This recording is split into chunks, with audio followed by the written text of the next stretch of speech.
धर्म छोड़ देवे, सारी सच्चाई खराब हो जाए। बड़ी बेजोड़ बात और फंसता। यह राजा किसी तरह से जल लेके जात हैं, और रानी जल लेके जात हैं, और एक बात और बड़ी बेजोड़ घटना घटता। कहना बा रामा हो रामा, ओहर भी प्रपूजा तैयारी, राम रामा भजू रामा।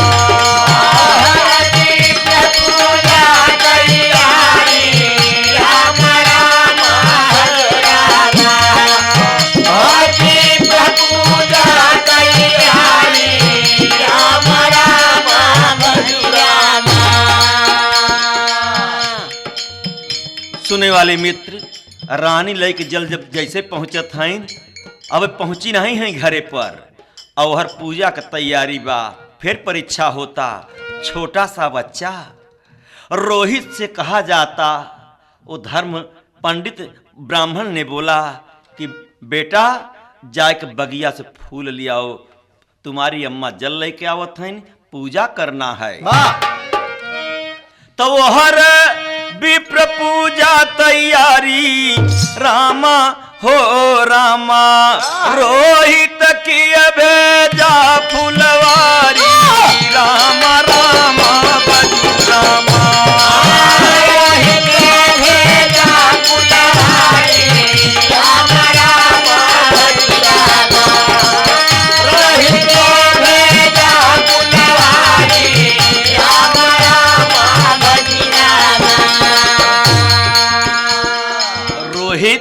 पहुंचे बगिया में, बड़ी बेजोड़ घटना घटा। सुने वाले मित्र दोस्तों, बिरहा विराग में बा। रोहित करत का है, फूल लोरने की तैयारी में है। जैसे फूल लोरने लागे, राम राम भजू रामा।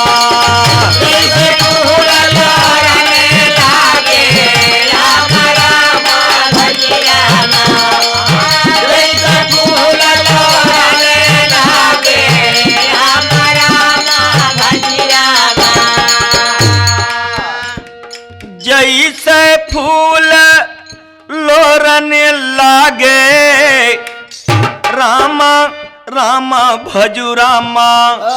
फिर परीक्षा होता। सर्फ बन के मुनि काटन लागे, रामा रामा भजू रामा।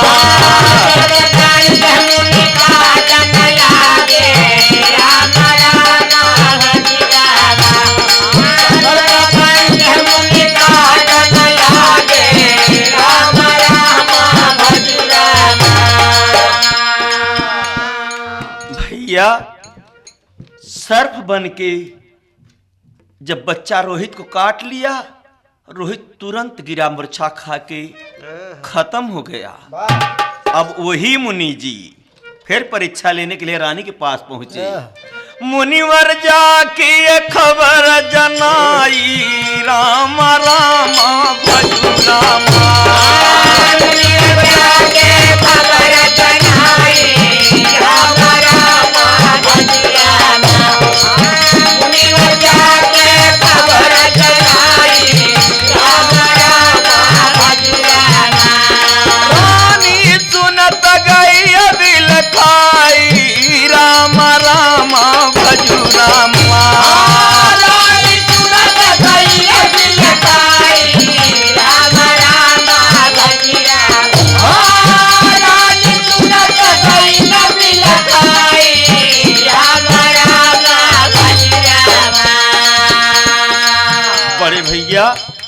रानी जब भाग में पहुंचत हैं, देखी बच्चा मरा पड़ा है। रानी रो रही है। रानी देखत भाई नी बेहाला, रामा रामा हो रामा, हम छोड़ का गईल लाल राम राम भजू रामा।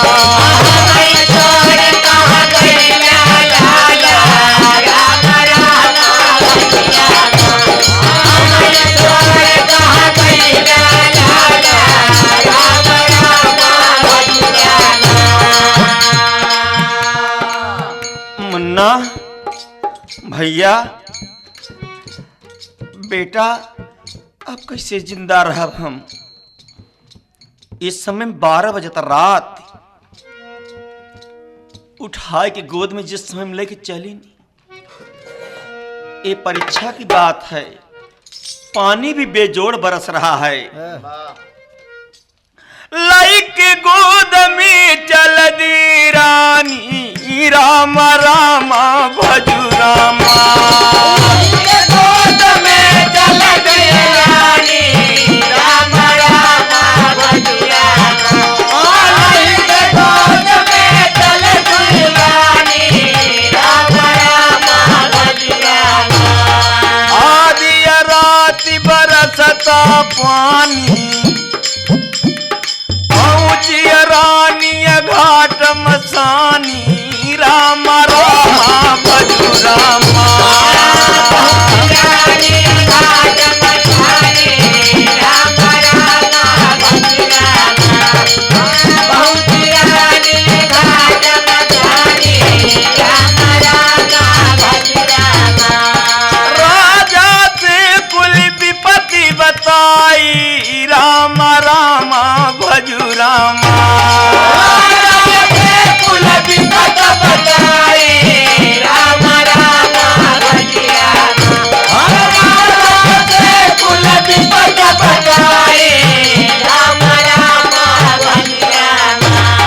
राजा सुनत गयनी गुस्साई राम राम भजू रामा। राजा सुनत गयन गुस्साई राम राम भजू रामा।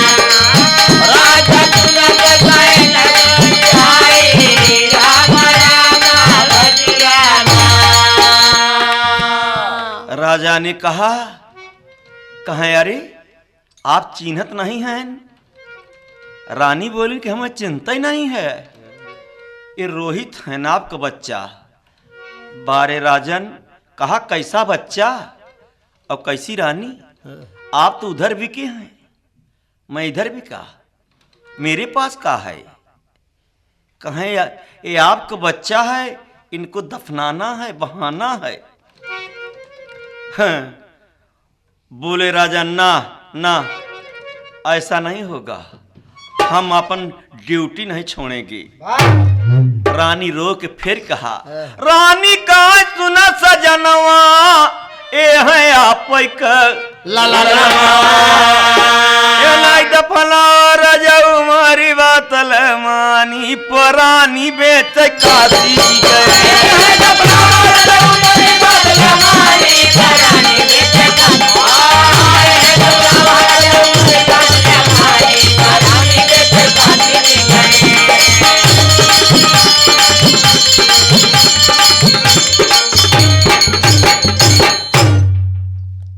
इन्हें दफनावा ये बच्चा आप कहें कहें मेरे पास कुछ नहीं है, मेरे पास कुछ नहीं है। कहें हम फिर बहाने नहीं देंगे। अब रानी बड़े चक्कर में पड़ी कि अब का करी। अरे ऐसी जबनिया जब सुन लागी रानिया तरो लागी रानिया हो घबरा।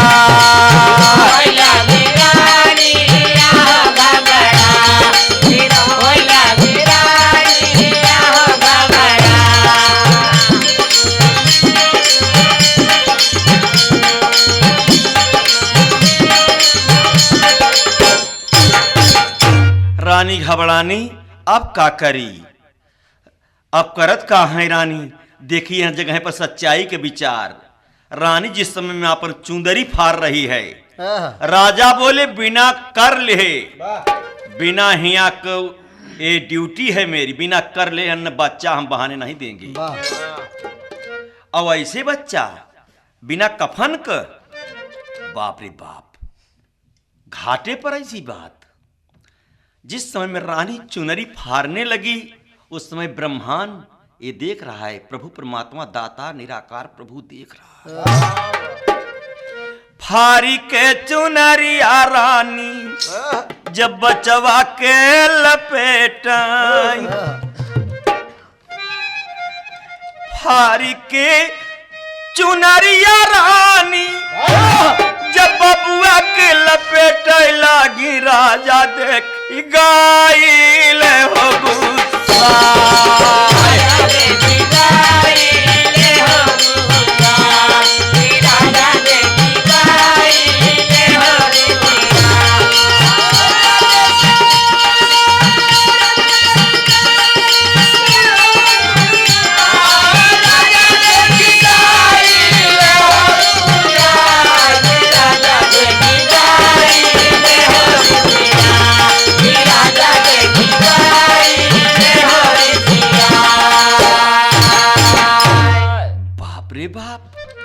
ये चुंदरी फाड़ के बच्चा के लपेटा और ये चुंदरी फाड़ के हमको भी कर दे, ये कर दे रही, मसूल दे रही है।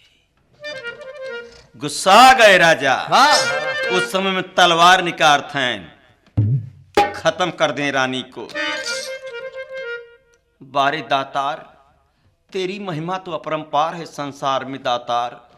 प्रभु निराकार ये स्वयं परीक्षा लेता भी है, देता भी है, ये लेना भी जानता है, देना भी जानता है। खींची तलवार जब राजा मारा रानी गर्दनवा पर, कि मारी तलवार गर्दन खत्म हो जाए, कहानी खत्म हो यहाँ से। खींची तलवार राजा जब मारा रानी गर्दनवा पर, भगवान आके लिए हो बच्चा,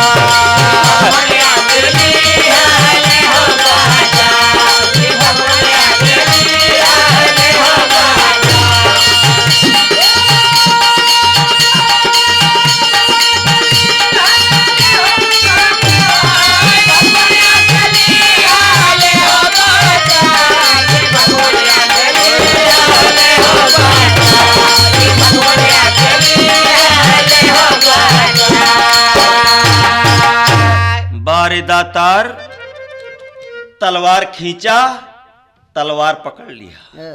बस सच हो, तुम्हारे ऐसा कोई धर्मी संसार में न रहा न रहेगा।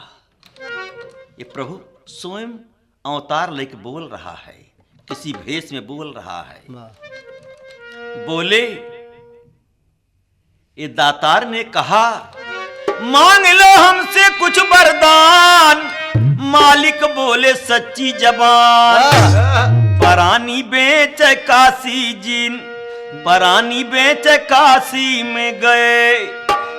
राजा कुछ कहे कुछ न चाहे, मालिक अब का चाहे, अब तो हमके कगारे पर कर दिए है, घाटे पर पहुंचा दे है, अब हमके का चाहे। कहे नहीं राजन कुछ मांगो, कहाँ सत न छूटे बचन ये तो न लीजे मानी, परानी बेचे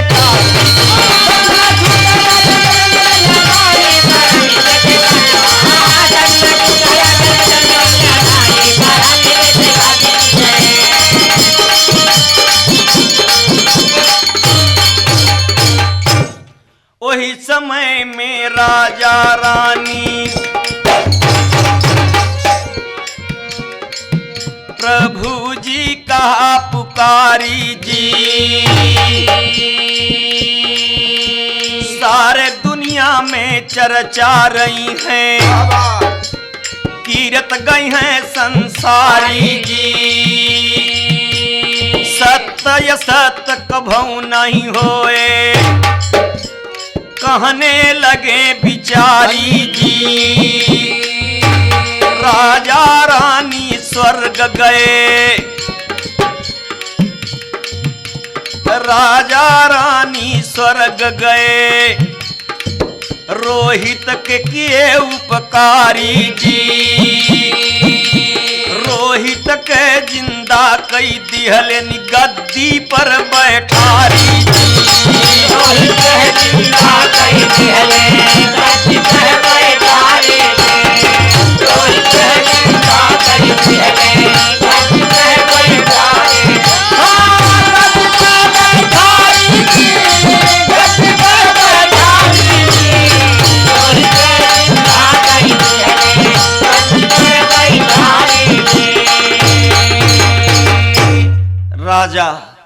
और रानी के सच्चाई का नमूना सतयुग से आज तक सारे संसार में नाच वाले, नौटंकी वाले, नाम लय के कीरत वाले, भजन वाले गा रहे हैं।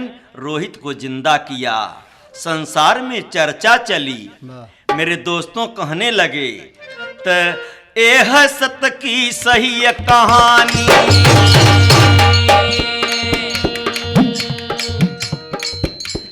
यह सच की सही कहानी, सत्य में चली गई जिंदगानी।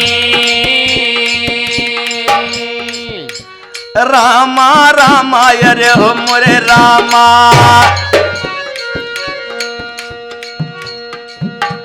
भैया भैया अरे हो मोरे भैया।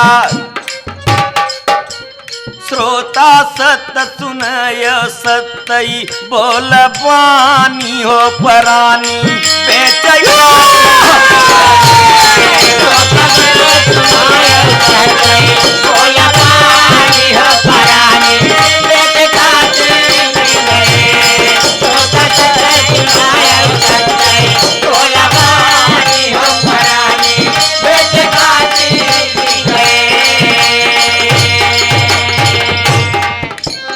वाले दोस्तों, आज तलक सारे संसार में चर्चा बा, सारे विश्व में चर्चा बा। राजा हरिश्चंद्र के ऊपर तमाम लोग खेल करते हैं, लोग नौटंकी बनाते हैं, कीरत गाते हैं। किस लिए? सत्य जो है वो असत्य को दबाता है, सच जो होता है वो झूठ को दबाता है। दुनिया में सच न हो तो झूठ के मारी संसार चल नहीं सकता। तो आखिरी बोल बगाने का कहने लगा, हाय अरे गावे दुनिया, गावे दुनिया, सत सत राजा का बयाना गावे दुनिया।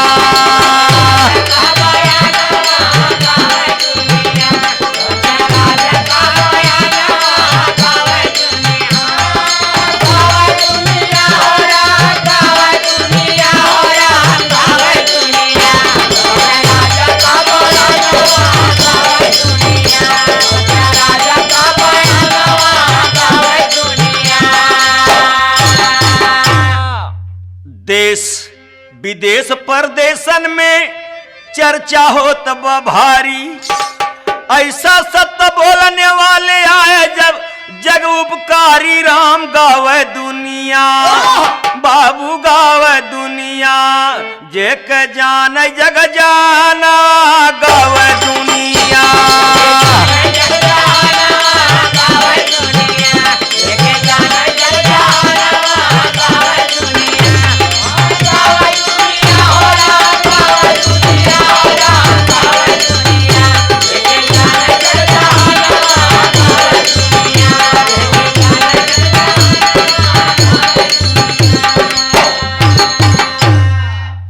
सब युग में सतयुग, त्रेता, द्वापर, कलयुग, सब दिन सत्य का चर्चा है।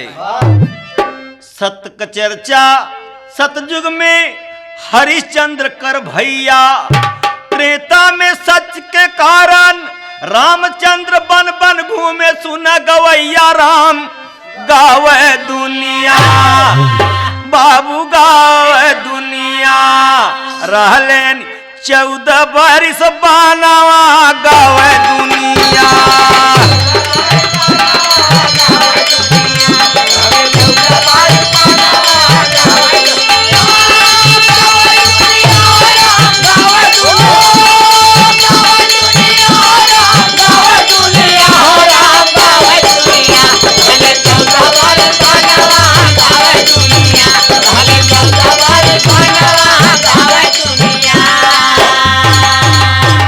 सच्चाई की बात तो रही, सच्चाई न मानते तो इतना बड़ा राजा राम अवतार लेके आए, ये अयोध्या का राज छोड़ के, महल अटारी रजाई गद्दा छोड़ के कंकड़ पर सोने क्यों जाते? सच्चाई के पीछे गए। त्रेता बीता, द्वापर में भय भक्त मोर ध्वज तनीन कर सुन कहानी। सत के पीछे अपन लड़का चीर देहनी है ज्ञानी राम गावे दुनिया बाबू गावे दुनिया। भगवान भगवान कहवई ई बयानवा गावे दुनिया।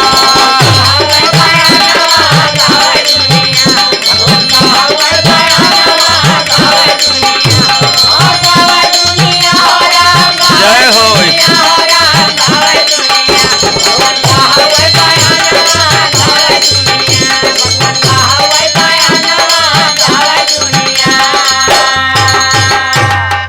क्यों? सच्चाई के लिए दोनों प्राणी मोर ध्वज राजा और रानी दोनों जने मिलके अपने बच्चा के आरा लेके चीरा, आरा लेके चीरा। कृष्ण भेष बना के आए, शेर साथ में था। कहे मेरा बच्चा ये गोश्त खाएगा। अब चीर के और दूसर गोश्त नहीं, अपन बच्चा चीर के दे, बच्चा चीर के दिया। बार सत्ता सच के पीछे बच्चा चीरा। और वह कहत कहाँ है भगवान कि एक अलंग खाएगा एक अलंग नहीं खाएगा। इस पर रानी और दुखित भाई कि अरे कहें क्यों? कहें एक अलंग जो मर्द कहे, एक अलंग औरत के हिस्सा में मर्द कहे, एक औरत कहे, औरत वाला हिस्सा न खाए, मर्द वाला हिस्सा खाए। सीरत की तो कम रोइन, बच्चा के लेके नहीं रोइन, लेकिन ई बात सोच के रानी अपने मन गौर बढ़ाई। धन्य प्रभु ये तेरी माया भक्ति का शक्ति गाई। राम गावे दुनिया, राम गावे दुनिया। कृष्ण कर लीलाई ई समानवा गावे दुनिया।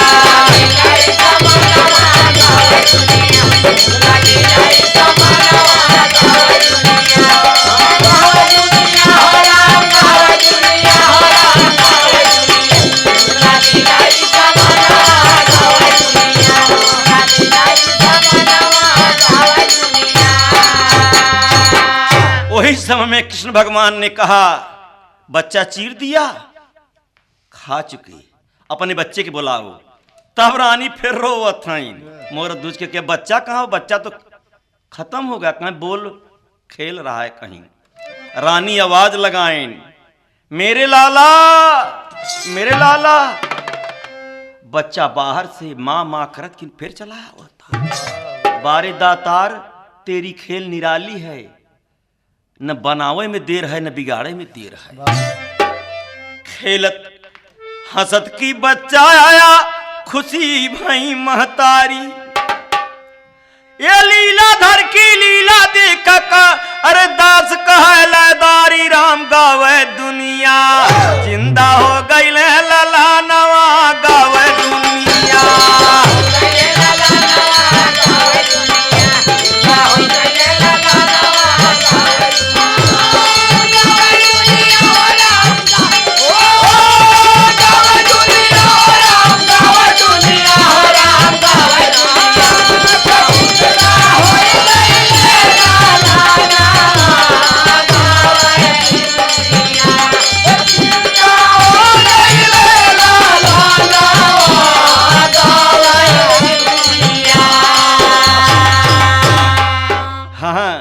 जब बच्चा पैदा हो के आए, जब देखत हैं तो बाप रे बाप, सब एक कैती रोवत और एक कैती जय जयकार होता कि धन्य है दातार, ये दोनों प्राणी तो बच्चा के चीरा और चीर के अलग किया, खिलाया और फिर बच्चा खेल रहा है।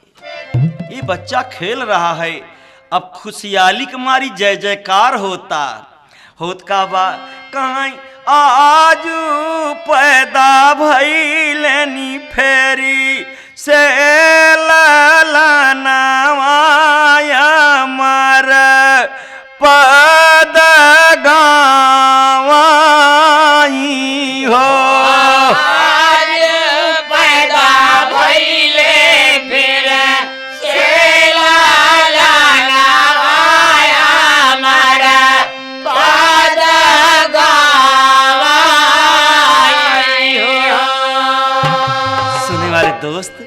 गौनई होता, जौने जगह है इतनी बड़ी कहानी, बच्चा मरा और फिर जिंदा भी फिर गाना न होए तो हुए का।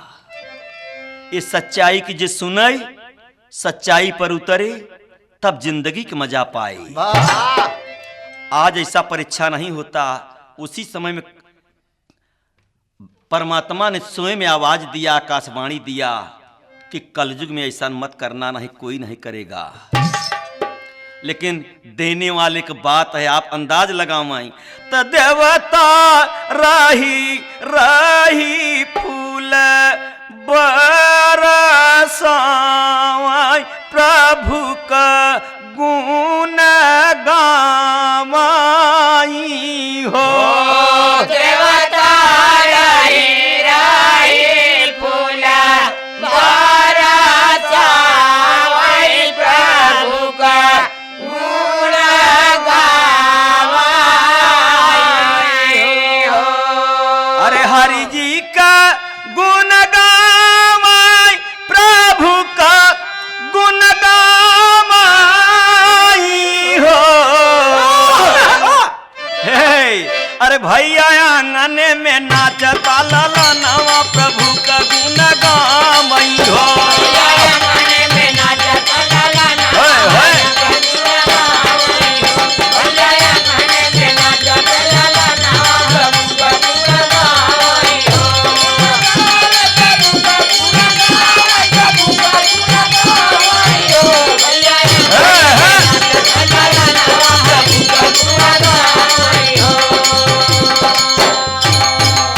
हाँ, प्रभु को गुण गावा जाता। धन्य दातार, धन्य तेरी महिमा अपरंपार है प्रभु जी। अरे मोरे रामा, अरे मोरे रामा, राही राही सखिया सब गामई की फूल बरसामई हो नाम रे।